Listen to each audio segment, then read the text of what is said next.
Tahun 2017, Vina. Vina adalah seorang perempuan cantik berusia 25 tahun pada saat itu. Selain cantik, pribadinya yang baik dan ramah juga menjadi nilai plus, sehingga membuatnya disenangi oleh orang-orang di sekitarnya. Vina saat itu bekerja di sebuah salon kecantikan di suatu daerah yang berada di Kalimantan Selatan bersama sepupunya yang bernama Riris. Riris ini merupakan sepupunya Vina yang baru saja datang dari SLWS di awal tahun 2017 itu, dan sekarang dia tinggal bersama keluarga Vina di sana. Keluarga Vina sendiri sudah cukup lama tinggal di Kalimantan, dan ayahnya Vina sendiri pun sudah memiliki usaha di sana. "Betah tidak kamu tinggal di Kalimantan?" tanya Vina pada Riris. "Betah, hanya saja kadang-kadang aku rindu pada orang tuaku, Vin," jawabnya. Mendengar jawaban dari sepupunya itu, Vina langsung memeluk dan menghibur Riris. Mereka berdua sangat dekat dan saling menyayangi. Tak ada rahasia di antara keduanya, termasuk tentang percintaan. Namun Riris tidak terlalu menyukai kekasih Vina yang bernama Ahmaji, atau yang biasa disapa Aji tersebut. Entah karena apa, tapi yang pasti Riris tidak menyukai lelaki itu, meskipun pada saat itu Vina dan Aji sudah resmi bertunangan. Aji sendiri merupakan anak orang terpandang yang berasal dari Kalimantan Tengah. Saat ia berpacaran dengan Vina, Aji tengah berkuliah di daerah Kalimantan Selatan. Usia mereka selisih 3 tahun, dan Vina lebih tua usianya dibandingkan Aji. Menurut cerita dari Vina, saat pertama kali ia kenal dengan Aji, waktu itu Aji tengah berada di daerah tempat Vina bekerja.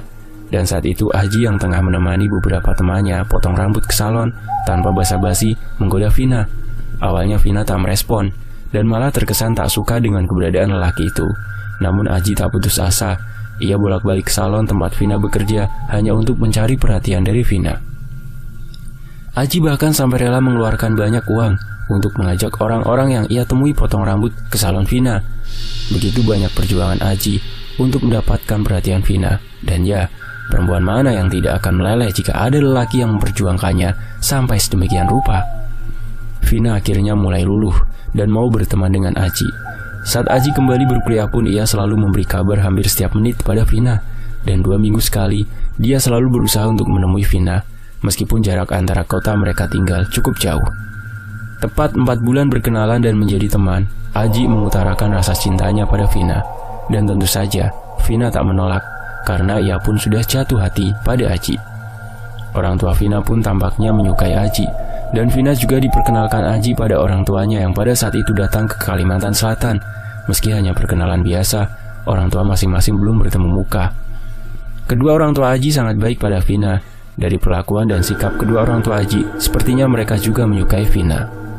Singkat cerita, tepat 8 bulan berpacaran, Aji pernah menghilang tanpa kabar, hingga membuat Vina gelisah dan takut sesuatu terjadi pada kekasihnya itu. Tidak adanya kabar dari Aji membuat mood Vina hancur.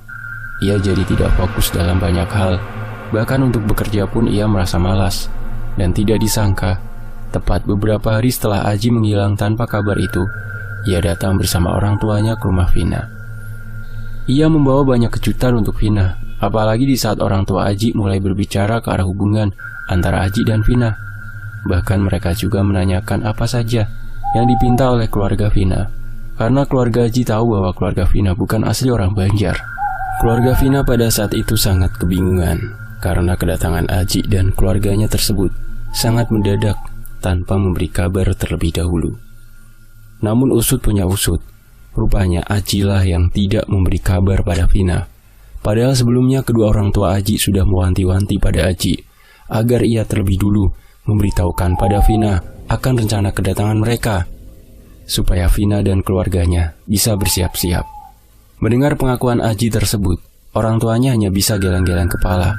Bahkan saking gregetannya, Vina sampai mencubit Aji beberapa kali hingga kekasihnya itu menangis kesakitan.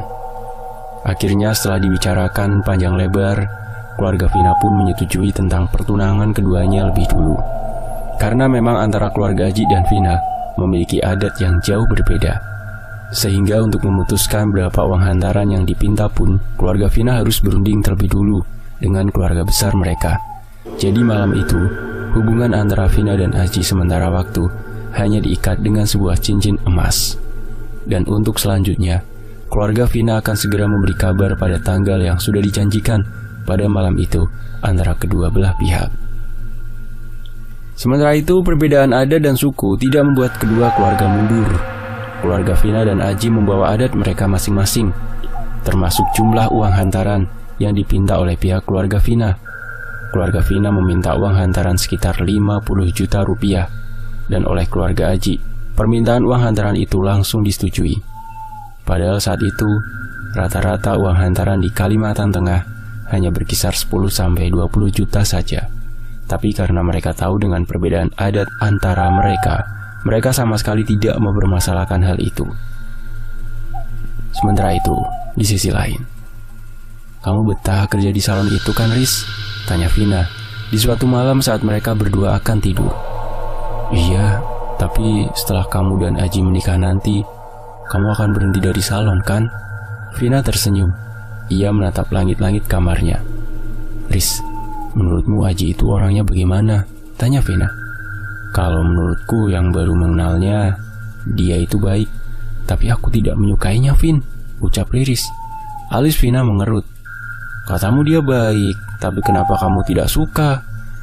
"Ya karena dia kan mengambilmu dariku. Setelah kalian menikah, kamu pasti ikut bersamanya kan? Dan kita pasti akan jarang bertemu. Tak ada lagi teman curhatku setelah kamu ikut dengannya nanti." Vina tertawa mendengar jawaban Riris yang dianggapnya lucu. Beberapa bulan setelah perundingan itu, akhirnya keluarga besar Aji pun datang langsung dari Kalimantan Tengah untuk lamaran ke rumah keluarga Vina. Di rumah, Vina tampak sibuk mempersiapkan diri dengan pakaian dan berdandan paling cantik, dibantu oleh Riris. Raut wajah Vina tampak bahagia sekali, namun berbeda dengan raut wajah Riris yang terlihat sendu. "Aku doakan dalam waktu dekat ini kamu juga segera menemukan cintamu ya, Riz," ucap Vina. Riris tersenyum mengangguk. Ia lantas memeluk Vina yang sudah siap akan keluar dari kamar. Terdengar di halaman rumah mereka beberapa buah mobil yang berhenti di halaman. Suara orang-orang di luar pun mulai ramai. Riris menggandeng tangan Vina. "Harusnya kau tidak keluar, Vin. Tapi kalau aku tidak keluar, nanti apa kata calon mertuaku? Adat mereka kan berbeda dengan kita, Riz. Jadi mengalah sedikit tidak apa-apa kan?" Riris menghela nafas. Di luar, keluarga besar Aji sudah duduk memenuhi ruangan. Bahkan ada beberapa yang duduk di luar rumah karena tidak kebagian tempat duduk di dalam. Singkat cerita, proses lamaran berjalan dengan lancar, dan tanggal serta bulan pernikahan pun sudah ditentukan. "Mulai saat ini, aku sudah tidak ingin kamu bekerja lagi, Vin. Segala kebutuhanmu akan aku tanggung," ujar Aji pada Vina. "Tapi dalam keluarga kami, pantang bagi perempuan untuk bekerja, karena yang bekerja dan mencari nafkah itu sudah menjadi kewajiban dan tugas lelaki. Perempuan tinggal duduk di rumah, menunggu dan menikmati hasilnya." Vina terdiam. "Kalau kamu tidak menuruti aturan itu, maka pasti aku yang akan dicemooh oleh keluargaku, Vin, karena dianggap tidak bisa memenuhi kewajibanku sebagai suami. Aku tahu kamu seorang wanita mandiri, tapi dalam hal ini, tolonglah, turuti apa kataku ya," lanjut Aji. Vina menghela nafas panjang, lalu kemudian ia tersenyum dan mengangguk. "Baiklah, aku akan segera berhenti dari pekerjaanku besok." "Terima kasih sayang," ucap Aji tersenyum.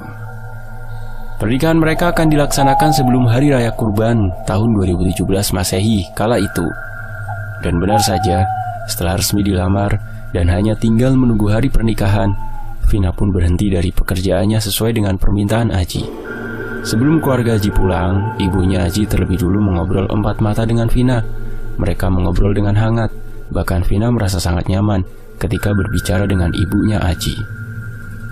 Kini yang bekerja di salon tinggal Riris. Riris pulang pergi sendiri dengan mengendarai motor Beat milik Vina yang sering mereka pakai bersama. Di sisi lain, saat memasuki bulan Ramadan, Aji mengantarkan uang untuk Vina. Namun hingga Ramadan berakhir, Aji tak pernah lagi ke rumahnya. Ia hanya mengirimkan uang melalui rekening untuk Vina. Jika ditanya, jawaban Aji selalu sama, yakni sibuk. Tapi Vina tak curiga karena memang Aji selalu berkabar padanya.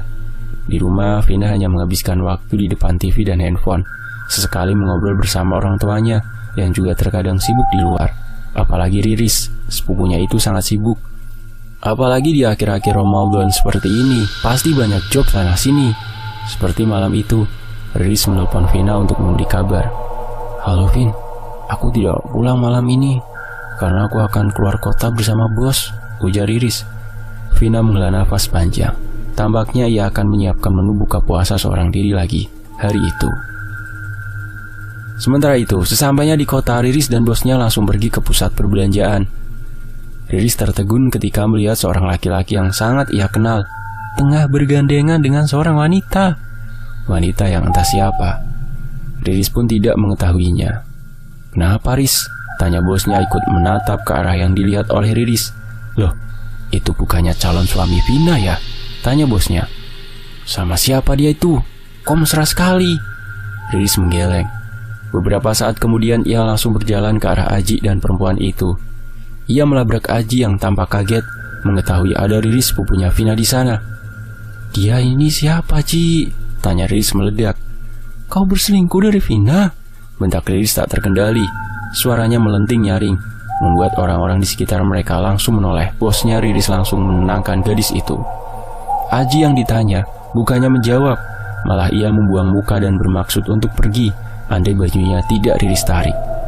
"Aku akan beritahu Vina," ancam Riris.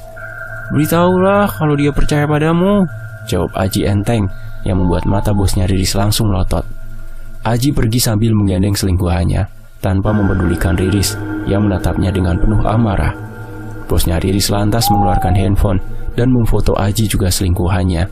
Setidaknya ini bisa dijadikan bukti, dan untuk selebihnya, Vina bisa menyelidikinya lagi. Sesampainya di rumah, Riris langsung memberitahukan semuanya pada Vina. Namun Vina yang sudah terlanjur bucin itu tidak percaya sedikit pun dengan apa yang dikatakan oleh Riris. "Ini buktinya, Vin. Dia bukan laki-laki yang baik. Dia berselingkuh di belakangmu. Buka matamu, Vin. Lihat ini baik-baik," bentak Riris. "Foto apa ini, Riz? Mukanya saja tidak jelas. Bulan puasa ini perbanyak beramal, Riz. Jangan malah memfitnah calonku." "Allahu Akbar. Kamu bilang aku memfitnah? Oke, sekarang terserah kamu, Vin. Kamu mau percaya atau tidak. Yang jelas aku sudah memberitahumu. Kalau kamu masih punya otak, silakan kamu selidiki sendiri," ujar Riris menyudahi perdebatan antara ia dan Vina. Vina hanya geleng-geleng kepala melihat kepergian Riris. Namun semenjak saat itu, Vina jadi kepikiran dengan apa yang Riris katakan. Singkatnya, ketika Lebaran telah tiba, Aji tak datang ke rumah untuk berhari raya bersama Vina dan keluarganya, karena ia beralasan akan pergi ke Kalimantan Tengah ke rumah orang tuanya. Vina tentu saja tidak curiga. Di sisi lain, sehari setelah Lebaran, Vina dan keluarganya pergi ke daerah yang berdekatan dengan tempat Aji berkuliah. Mereka berlibur untuk sekedar melepaskan rasa penat. Saat Vina dan keluarganya tengah makan di sebuah warung, ayahnya Vina yang saat itu mendapat telepon dari temannya langsung keluar dari warung. Sementara di meja, Vina dan yang lainnya masih asyik bercerita. Tiba-tiba ayahnya Vina masuk kembali ke dalam warung dengan raut wajah penuh emosi. "Vina, apa benar Aji pulang ke kampungnya?" Vina mengerutkan alisnya. "Iya, memangnya kenapa?" "Aku melihatnya di seberang jalan sana sambil bergandengan dengan perempuan," ujar ayahnya Vina geram. Vina tersentak kaget. Begitu juga dengan yang lainnya. Hanya wajah Riris yang terlihat datar. Bahkan ia tak terkejut sama sekali. Vina berlari keluar warung makan itu. Memang benar, di seberang jalan sana ada mobil yang sering dipakai oleh Aji tengah terparkir. Dengan perasaan tak karuan, Vina langsung menghampiri pemilik mobil yang tak lain adalah Aji. Aji baru saja keluar dari sebuah toko dengan seorang perempuan cantik. Ia tampak kaget melihat Vina yang sudah berdiri di hadapannya. "Sayang?" Air mata Vina langsung merembes tak terbendung. Ia tak bisa berkata-kata. Hanya terdengar suara tangis dan mulutnya yang terlihat bergetar saat itu. Plak! Sebuah tamparan cukup keras dan nyaring melayang ke wajah Aji. Ayahnya Vina tampak sangat marah pada calon menantunya itu. Sementara Riris langsung memeluk dan menenangkan Vina. Riris disuruh ayahnya Vina untuk membawa Vina pergi dari situ Dan saat mereka menjauh, Riris tahu bahwa ayahnya Vina pasti memarahi Aji habis-habisan setelah mereka pergi. Sesampainya di penginapan, Vina hanya bisa menangis dan meratap di pelukan Riris. Matanya sembab dan merah. HP-nya juga terus-terusan berdering sejak mereka pulang. Banyak panggilan dari Aji yang tak dijawab oleh Vina. Rencana liburan 1 minggu itu batal, dan keesokan harinya mereka langsung pulang ke rumah. Sejak kejadian malam itu pun, ayahnya Vina tidak berbicara apa-apa. Namun dapat dipastikan, sang ayah tentu sangat marah dan kecewa pada Aji. Di sisi lain, Vina, batalkan saja rencana pernikahan itu. Jangan diteruskan. Aku benar-benar tidak bisa lagi menerima laki-laki itu sebagai menantuku, ujar ayahnya Vina sesampainya mereka di rumah. Vina tak menjawab. Ia lantas langsung masuk ke kamarnya. Namun mungkin karena rasa sayangnya yang begitu besar terhadap Aji, Vina akhirnya mau menemui Aji dan menerima permintaan maaf dari lelaki itu. Aji menghapus semua nomor-nomor telepon perempuan di handphonenya dan menyuruh Vina untuk mengecek sendiri isi handphonenya. Ia juga berjanji untuk tidak akan pernah mengulangi kekhilafannya lagi. Intinya, Aji meminta kesempatan kedua pada Vina dan ingin melanjutkan hubungannya dengan Vina hingga ke jenjang pernikahan. Sementara itu, mendengar keputusan Vina yang mau menerima Aji kembali membuat orang tuanya marah. Mereka menekan agar Vina memutuskan hubungan dengan Aji dan mereka siap mengembalikan uang hantaran kepada keluarga Aji. Namun Vina menangis, memohon-mohon, bahkan sampai bersujud di kaki orang tuanya agar mau memberikan kesempatan kedua untuk Aji. Dia berjanji tidak akan mengulangi kesalahannya. Vina mohon berikan kesempatan Aji sekali ini saja. Dan kalau dia mengulanginya lagi, Vina janji akan langsung memutuskan hubungan dengannya, isak Vina sambil memeluk kaki ayahnya. Hati ayah mana yang tega melihat anaknya memohon-mohon seperti itu? Akhirnya dengan berat hati, orang tua Vina mau menerima permintaan maaf Aji. Dan benar saja, setelah kejadian itu, Aji benar-benar berubah di mata Vina. Saat bertemu pun, ia selalu menyuruh Vina untuk mengecek handphone miliknya, dan begitu pun sebaliknya. Namun pada suatu hari, saat Aji tengah membantu ayahnya Vina di luar rumah, ada sebuah pesan masuk dari kontak bernama Haji Duan di handphone milik Aji. Yang anehnya pesan itu berisi kata-kata mesra yang terasa janggal jika dikirimkan oleh seorang laki-laki kepada laki-laki. Vina berusaha mengabaikan pesan itu, namun semakin diabaikan, Vina menjadi semakin kepikiran. Akhirnya dengan berat hati ia menelpon nomor tersebut. "Siapa sayang?" tanya Aji yang baru saja masuk. "Haji Duan," jawab Vina dengan bibir suara bergetar. Wajah Aji terlihat kaget. Ia langsung mengambil handphonenya dari tangan Vina. Ini pamanku dari Marabahan sayang." Tapi kenapa suaranya perempuan dan isi pesannya juga mesra sekali? Aji terdiam. Mungkin itu tadi si Mila, anak pamanku. Biasalah, dia itu iseng sekali sayang, jawab Aji terbata-bata. Aku kira kau sudah berubah, tapi rupanya benar kata ayahku. Pengkhianat sepertimu memang tidak bisa dimaafkan, teriak Vina marah. Sayang, aku bisa jelaskan. Tolong aku mohon dengarkan dulu. Ini aku telepon sekarang juga nomornya ya, biar kamu tahu kalau nomor ini memang milik pamanku, ujar Aji.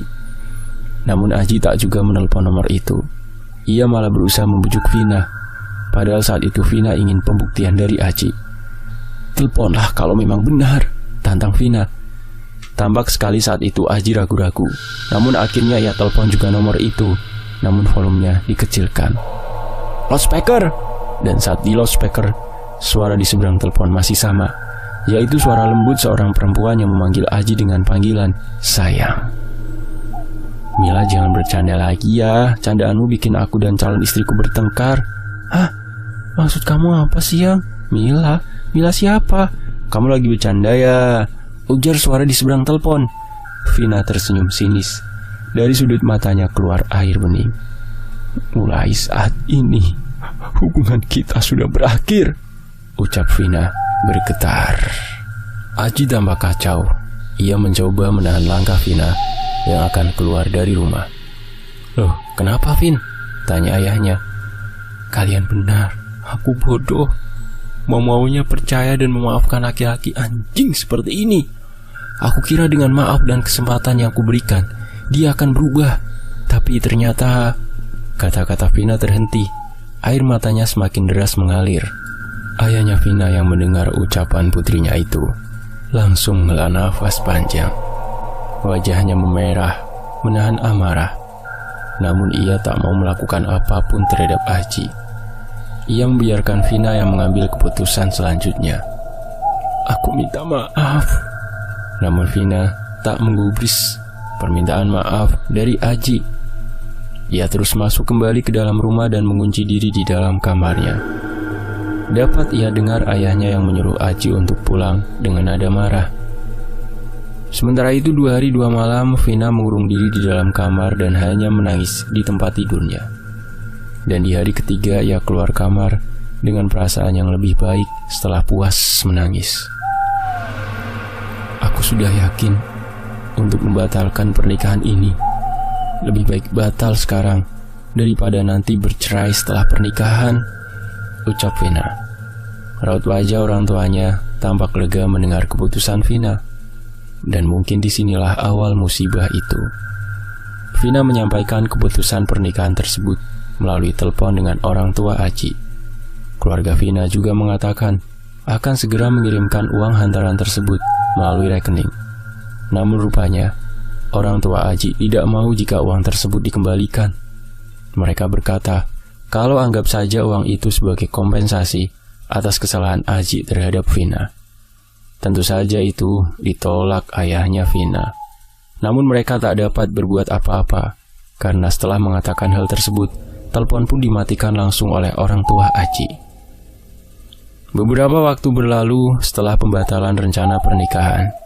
Malam itu, ayahnya Vina pulang seorang diri dengan keadaan hujan. Namun entah bagaimana, tiba-tiba seseorang muncul di tengah-tengah jalan menembus hujan yang sangat lebat, seperti menghadang laju motor yang dikendarai ayah Vina. Karena jalanan yang terlalu licin disebabkan hujan, saat berusaha mengelak agar tidak menabrak orang itulah akhirnya membuat motor ayah Vina terjatuh. Tubuhnya mengempas jalan, dan karena benturan yang begitu keras, membuat ayah Vina tak sadarkan diri seketika. Untungnya tidak begitu lama, ada orang yang lewat di jalan itu, dan merekalah yang menolong ayah Vina, membawanya ke klinik terdekat. Semenjak kecelakaan tunggal itu, keluarga Vina mulai dihantui oleh hal-hal yang tidak masuk akal. Bahkan Vina sekarang mulai berubah. Ia yang sebelumnya sudah kembali ceria, kini mendadak murung. Ia juga sering kedapatan melamun sembari memandangi foto-foto Aji. Dan hari ke hari, keadaan Vina semakin memprihatinkan. Bila diajak mengobrol pun, Vina tak pernah menanggapi. Pernah suatu malam, ia berteriak-teriak histeris memanggil-manggil nama Aji. Setelah sebelumnya foto-foto Aji Riris buang. Teriakan Vina bagi orang kesurupan. Ia bahkan sampai mencakar-cakar wajahnya sendiri karena marah. Vina menjadi tak terkendali, dan rupanya hal itu terus berlangsung. Bila salah sedikit saja, Vina langsung mengamuk. Bahkan ia tak akan segan-segan menyakiti orang yang membuatnya marah, tak peduli meskipun orang itu adalah orang tuanya sendiri. Alhasil, karena takut menyakiti orang, akhirnya Vina mulai dikurung di kamarnya. "Aji, Aji!" teriak Vina histeris sambil menggedor-gedor pintu kamarnya. Setelah hampir 2 jam berteriak-teriak dan memanggil-manggil Aji, suara Vina perlahan-lahan menjadi senyap. Karena takut terjadi apa-apa pada Vina, orang tuanya lantas membuka pintu kamar tersebut. Dan alangkah kagetnya, mereka begitu melihat Vina yang tengah mengacak-acak kotorannya sendiri. Bahkan di sekitaran mulutnya belepotan kotoran. 3 minggu sudah keadaan Vina seperti itu. Ia juga sudah dibawa berobat ke sana kemari, namun tetap tidak ada kemajuan. Malah sakitnya semakin bertambah parah. Vina benar-benar kehilangan akal dan ingatan akan orang-orang di sekitarnya.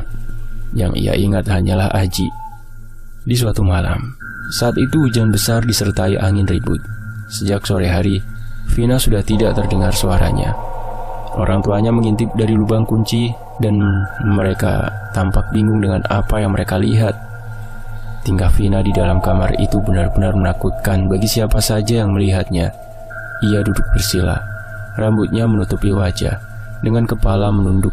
Kepalanya digerakkan ke kiri dan ke kanan, mirip seperti orang sedang tahlilan. Ayah Vina langsung membuka kunci pintu kamar tersebut dan berusaha menyadarkan Vina yang terus-terusan menggerak-gerakkan kepalanya kiri kanan sambil menyebutkan nama Aji berulang-ulang kali. Brak! Tubuh ayahnya terbanting mengenai meja rias hingga kaki meja rias itu patah.